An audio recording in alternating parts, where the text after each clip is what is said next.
ఈరోజు అసదుద్దీన్ ఓవైసీ ఆశీర్వాదాలతో, అసదుద్దీన్ ఓవైసీ ఆదేశాలతో ఇక్కడ కాంగ్రెస్ పార్టీ అభ్యర్థి పోటీ చేస్తున్నాడు.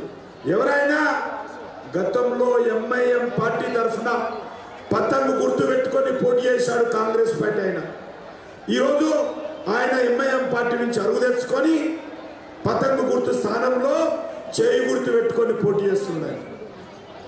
ఈరోజు కాంగ్రెస్ పార్టీకి ఎంఐఎం పార్టీ నుంచి అరుగు తెచ్చుకొని అద్దెకి తెచ్చుకొని అభ్యర్థిని నిలబెట్టాల్సినటువంటి దుర్భరమైనటువంటి పరిస్థితి ముఖ్యమంత్రికి వచ్చింది, కాంగ్రెస్ పెట్టుకొచ్చింది.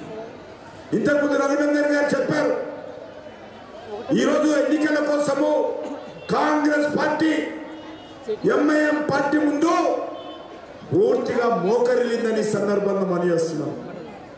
ఒక ముఖ్యమంత్రి స్థాయి వ్యక్తి ఈరోజు ఓట్ల కోసం గత నెల రోజులుగా ముఖ్యమంత్రిగా పనిచేయడం లేదు.